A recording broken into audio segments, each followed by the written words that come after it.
할렐루야. 고맙습니다. 축복합니다. 잘 오셨습니다.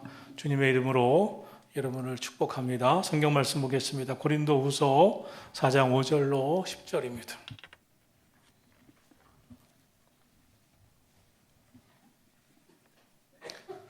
고린도후서 4장 5절로 10절 말씀 한 절씩 교독합니다. 우리는 우리를 전파하는 것이 아니라 오직 그리스도 예수의 주 되신 것과 또 예수를 위하여 우리가 너희의 종된 것을 전파함이라. 어두운 데에 빛이 비치라 말씀하셨던 그 하나님께서 예수 그리스도의 얼굴에 있는 하나님의 영광을 아는 빛을 우리 마음에 비추셨느니라. 우리가 이 보배를 질그릇에 가졌으니 이는 심히 큰 능력은 하나님께 있고 우리에게 있지 아니함을 알게 하려 함이라. 우리가 사방으로 우겨쌈을 당하여도 쌓이지 아니하며 답답한 일을 당하여도 낙심하지 아니하며 박해를 받아도 버림받지 아니하며 거꾸로 뜨림을 당하여도 망하지 아니하고 우리가 항상 예수의 죽음을 몸에 짊어짐은 예수의 생명이 또한 우리 몸에 나타나게 하려 함이라. 아멘. 아멘. 한 번뿐인 인생입니다. 정말 하나님 앞에서 의미 있고 주 안에서 행복하고 성령 하나님이 주시는 또 인도하시는 영혼의 기쁨을 누리고 복된 삶을 살아가시는 저와 여러분이 되기를 주의 이름으로 축원합니다. 오늘의 성경 말씀을 보면 인간을 향해서 질그릇이라고 표현했습니다. 질그릇은 그릇 가운데 참 연약한 그릇이죠. 그래서 잘 깨집니다. 부서집니다. 오래 사용하기도 쉽지 않습니다. 왜냐하면 쉽게 깨어지기 때문입니다. 인간이 그렇죠. 정말 오래 살고 싶지만 잘 깨집니다. 부서집니다. 또 연약해서 마음도 상합니다. 쉽게 눈물도 흘립니다. 인간은 참 오묘합니다. 핵폭탄이라고 하는 어마어마한 폭탄도 만들고 저 우주를 날아다니는 우주선도 만듭니다. 인공지능 AI도 만들어서 상상할 수 없는 것들, 이 세상의 모든 것을 그 AI 속에서 다 표현해냅니다. 그런 능력이 있습니다. 동시에 조그만 고민과 염려를 이기지 못합니다. 그 염려 때문에 스트레스로 쓰러지는 사람 많습니다. 스스로 인생을 마감하기도 합니다. 세월이 지나고 나면 그 언젠가 그 일은 그렇게 큰 일은 아니었어. 세월이 지나고 나면 그것 때문에 내가 그렇게 스트레스를 받고 죽으려고 했었을까 하면서 그렇게 그 지난 날을 생각할 그런 일이기도 하지만 당장 그것 때문에 세상을 잃은 사람처럼 살기도 합니다. 이렇듯 인간은 강한 것 같지만 참 연약한 존재입니다. 그래서 성경은 인간을 질그릇에 표현했고 참 연약한 존재라고 말합니다. 그런데 이 연약한 존재지만 또 특별함이 있습니다. 이 특별함에 대해서 오늘 성경은 이렇게 말씀합니다. 사방으로 우겨쌈을 당하지만 답답한 일을 당하지만 핍박도 받지만 거꾸로 뜨림도 당하지만 망할 것 같은데 망하지 아니하고 넘어지는 인생 같은데 넘어지지 아니하고 쓰러질 것 같은데 쓰러지지 아니한다고 말씀하고 있습니다. 사랑하시는 성도 여러분, 왜일까요? 왜 그렇게 인간은 특별할까요? 오늘 성경은 질그릇 같은 연약한 인간이지만 그 안에 무엇을 담았느냐에 따라 달라진다는 것입니다. 참 인간의 마음을 그릇처럼 표현하면서 그 마음의 그릇에 무엇을 담았느냐가 인생을 다르게 살게 한다고 하는 것입니다. 그릇은 무엇을 담았느냐에 따라 그 그릇의 수준과 위치가 정해지죠. 우리 사람도 무엇을 담고 사느냐에 따라 그 인생이 막 달라집니다. 확실히 달라집니다. 그 무엇을 담았느냐에 따라 그것을 담았을 때의 전과 후가 다릅니다. 사도 바울이라고 하는 인생, 예수님 만나기 전과 예수님 만난 후의 인생이 너무 다릅니다. 알고 보니 예수님 만나기 이전에 그 마음의 그릇에 담았던 것과 예수님 만난 이후에 그 마음의 그릇에 담은 것이 달랐습니다. 그래서 예수님 만나기 전에 생활과 이후의 생활이 완전히 달라진 것입니다. 무엇이 달라졌습니까? 예수님 만나기 이전에는 사람들을 옥에 가두거나 해치는 사람이었습니다. 성경 사도행전 9장 1절에서는 예수님 만나기 전에 사울에 대해서 이렇게 표현하고 있습니다. 사울이 위협과 살기가 등등하여 남녀를 막론하고 그 도를 따르는 사람을 결박하여 잡아오려 함이라 그랬습니다. 예수님 만나기 이전에 사도 바울의 특징을 살기가 등등했다. 참 위협적인 인생이었다. 남녀 가리지 아니하고 노인이나 어린이 가리지 아니하고 아무 그 사람의 그 연약함도 따지지 아니하고 결박해서 잡아오는 사람이었다. 이것이 사도 바울이 예수님 믿기 전에 그 행동이었고 삶의 자세였다는 것입니다. 왜 이렇게 살았을까요? 그때 예수님 믿기 전에 마음에 있었던 것이 있었기 때문입니다. 예수님은 그 마음이었고 예수님을 배척하는 마음으로 사로잡혀 있었기 때문입니다. 살기 등등한 마음, 위협하고 죽이려는 마음이 그 마음을 사로잡았습니다. 그런 사도 바울이 완전히 변합니다. 악을 악으로 갚지 마십시오. 선으로 악을 이기십시오. 너희 안에 이 마음을 품으십시오. 낮아지고 겸손한 예수님의 마음을 품으십시오. 이렇게 바뀝니다. 이유는 예수님을 만났기 때문입니다. 예수님 만남의 후에 그의 마음에 심어진 것이 달랐습니다. 그 마음에 품은 것이 달랐습니다. 마음에 있는 것이 바울 사도를 달라지게 했으면 내 안에 누가 있는가가 그래서 중요합니다. 예수님을 내 안에 모신 사람, 예수님을 영접한 사람은 달라집니다.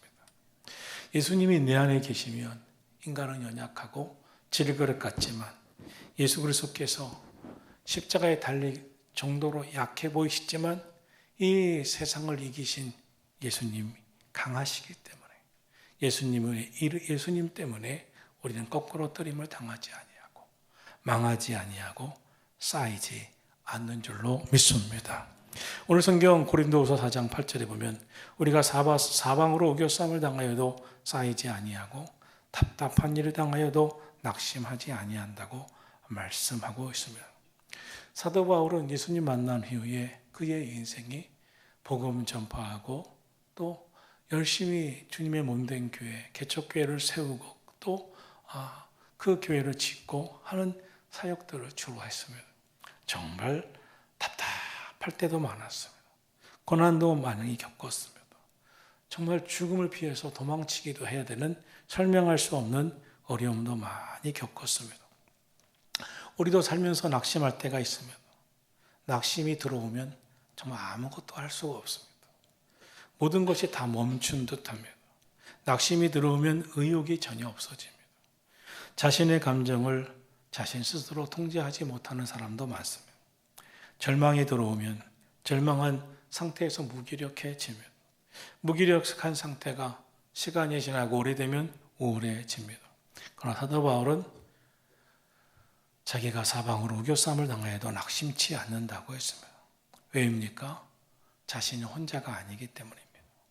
낙심할 만한 상태에 있으면 혼자 있는 것 같고 혼자 있는 사람은 상황을 이겨낼 수가 없습니다. 그러나 사도 바울 안에는 예수님이 계셨습니다. 예수님이 계시자 그의 심령 안에서 계속 확신을 주셨습니다. 이길 믿음을 주셨습니다. 소망을 주셨습니다. 그래서 어려움을 이겨낸 줄로 믿습니다. 오늘 저와 여러분도 마찬가지입니다. 우리가 질그릇같이 연약한 인생인 것 맞지만 내 안에 예수님이 계시면 내 심령 그릇에 예수님이 거하시면 우리가 낙심할 만한 상황에서도 예수님이 내 안에서 소망 주시기 때문에 이길 믿음을 주시기 때문에 확신을 주시기 때문에 어려움을 넉넉히 이겨내게 하실 줄로 믿습니다. 본문 고린도후서 4장 9절에 보면 박해를 받아도 버림받지 아니하며 거꾸로 뜨림을 당하여도 망하지 아니하고 라고 말씀하고 있습니다. 사도 바울의 인생은 따라다니면서 괴롭히는 사람들이 있었습니다.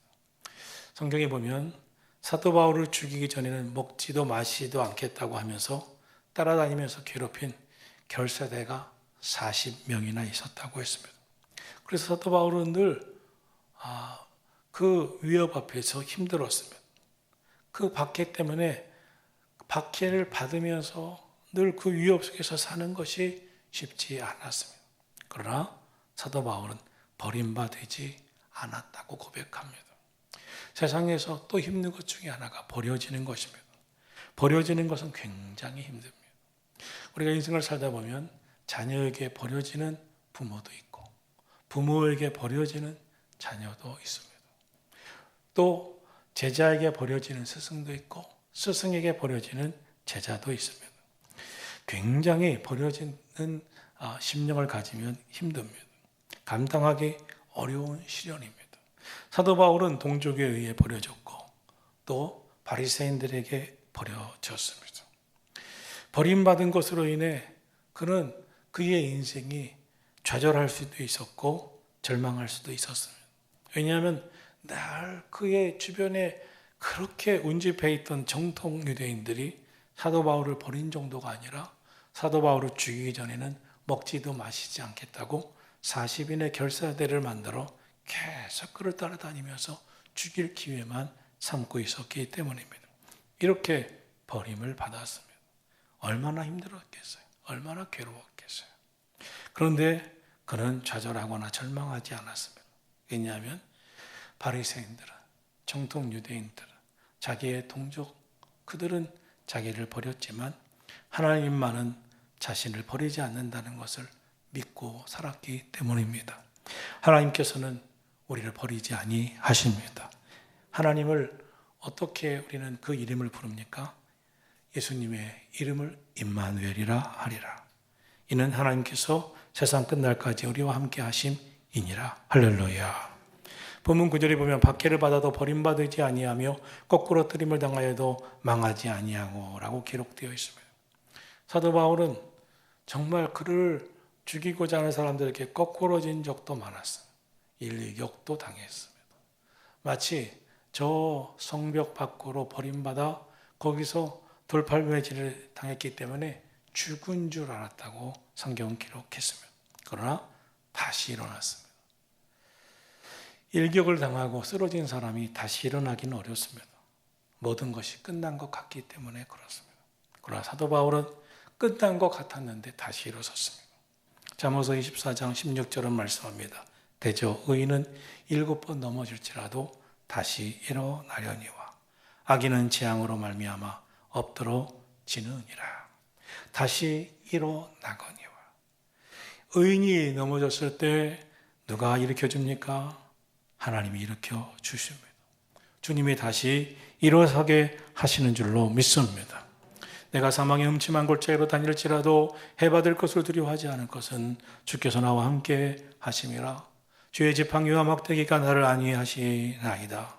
여러분, 인간은 오늘 성경의 말씀처럼 질그릇처럼 약합니다. 강하지 않습니다. 우리는 약하지만 내 안에 계신 그분은 강하십니다. 내 안에 계신 주님은 강하실 뿐만 아니라 우리를 떠나지 아니하십니다. 그 보배이신 주님, 그 예수님을 의지하고 살아가시기를 주의 이름으로 축원합니다. 그러므로 고린도후서 4장 16절은 말씀합니다. 그러므로 우리가 낙심하지 아니하노니 우리의 겉사람은 낡아지나 우리의 속사람은 날로 새로워지는도다. 할렐루야. 성경은 겉사람과 속사람이 있다고 했습니다. 사도 바울은 질그릇이라고 하는 겉사람에 주목하지 않았습니다. 내 안에 그 심령 그릇 안에 모신 속사람에 주목했습니다. 우리의 속사람, 우리의 영혼, 우리의 심령에 예수 그리스도, 보배이신 예수님이 계시기에 그는 그의 인생이 망할 것 같은데 망하지 않았고 거꾸로 뜨림당할 것 같은데 거꾸로 지지 않았어요. 사랑하신 성도 여러분, 여러분은 겉사람에 주목합니까? 속사람에 주목합니까? 오늘도 겉사람에게 주목해서 아주 그냥 바르고 살았겠죠. 응? 속사람에게 주목하십니까? 사도 바울은 속사람에 주목했으면, 왜냐하면 중요한 것은 내 안에 누가 있느냐, 내 심령 그릇 안에 무엇이 있느냐, 그것이 중요하기 때문입니다. 에베소 3장 16절은 말씀합니다. 성령으로 말미암아 너희 속사람을 능력으로 강건케 하시오며, 주의 성령이 우리 안에 계셔서 우리 속사람을 주의 능력으로 강건케 하시기를 축원합니다. 육신은요 아무리 강해도 오래가지 않습니다. 피겨 스케이팅 선수들, 그 김연아 선수 같은 선수 정말 대단했죠. 그런데 22살, 3살, 24살을 못 넘깁니다. 자기의 전성기가 이미 꺾입니다. 운동선수들을 보면 그렇습니다. 아무리 그 세계적인 정말 월드 클래스 손흥민 선수도 월드 클래스인데 이제는 세계 3부 리그, 2부 리그라고 할 수 있는 쪽으로 갔습니다. 전성기가 조금 지났다고 보는 것입니다. 참 안타깝습니다. 우리가 인생을 살다 보면 육신이 아무리 강해도 건강할 때가 있습니다. 아주 건강할 때. 그래서 우리 젊은이들 보면 부러워요. 저도 건강이 예전 같지 않습니다. 옛날에 조금 팔팔할 때 있었는데 지금은 그렇지 않습니다. 우리의 육신은 아무리 강해도 오래 갈 수가 없습니다. 진짜 중요한 것은 영혼이 강해져야 합니다. 영혼이 강해져야 우리가 살아가는 끝까지 어려움을 넉넉히 이겨낼 줄로 믿습니다. 속사람이 날마다 새로워지고 강인한 사람의 삶은 다릅니다. 그 영혼의 풍성함이 인생을 이끌어갑니다. 환경, 조건의 영향을 받지 않습니다. 어떠한 상황에도 낙심치 않습니다. 육의 사람은 환경, 조건의 영향을 받습니다. 육신이 우리의 삶이 사방으로 우겨쌈을 당하면 못 살겠다고, 답답하다고, 괴롭다고 합니다. 그러나 사방으로 우겨쌈을 당하여도 속사람이 강한 사람, 그 영혼의 보배이신 예수님이 함께하는 사람은 사방으로 우겨쌈을 당하여도 쌓이지 않습니다. 망할 것 같은데 희한합니다. 다시 일어섭니다. 우리 어떻게 살아야 합니까? 우리의 영혼을 풍성하게 하는 말씀 묵상, 우리의 영혼에 날마다 세임 주시고 이 길에 힘을 주시는 깨어있는 영적 기도, 하나님 말씀 묵상과 영적 기도를 통해 우리의 영혼이 날마다 위를 바라보게 하여 주시옵소서. 그러므로 성령 충만하기를 축원합니다. 그렇게 함으로 우리의 믿음이 날마다 더욱 강해져야 합니다. 오늘 보면 고린도후서 4장 10절에 말씀합니다. 우리가 항상 예수의 죽음을 몸에 짊어짐은 예수의 생명이 또한 우리 몸에 나타나게 하려 함이라. 부활하신 예수님께서 영원히 우리와 함께 하심을 믿으십시오. 사도 바울은 자신을 통해 예수님의 생명이 드러나고 부활하신 주님의 능력이 나타나기를 원했습니다. 그래서 사도 바울은 자신의 삶이 부활의 주님을 나타내는 삶이 되기를 원했습니다. 오늘 우리도 그러하기를 원합니다. 저 사람 끝난 것 같아. 저 사람 그 스트레스 때문에 이제는 힘도 못 쓸 것 같아. 저 사람 저렇게 병 때문에 좌절할 것 같아. 아닙니다. 주님이 내 안에서 힘 주시고 능력 주시고 내 안에서 역사하심으로 말미암아 어떤 어려움도 이겨내기를 축원합니다. 우리 힘으로 안 되는 것 주님 주시는 힘으로 이겨내기를 축원합니다. 우리가 약하기 때문에 할 수 없는 것도 예수님이 역사하셔서 예수의 능력이 드러나기를 축원합니다. 그래요, 맞습니다. 인간은 질그릇같이 연약합니다. 그러나 우리 안에 예수 그리스도가 계십니다. 예수님은 능력이십니다. 그러므로 사방으로 우겨쌈을 당하여도 쌓이지 아니하고 답답한 일을 당하여도 버림받지 아니하고 거꾸로 때림을 당하여도 망하지 않습니다. 다시 일어섭니다. 여러분, 저와 여러분 모두 예수 그리스도로 인해 승리하기를 축원합니다. 기도합시다.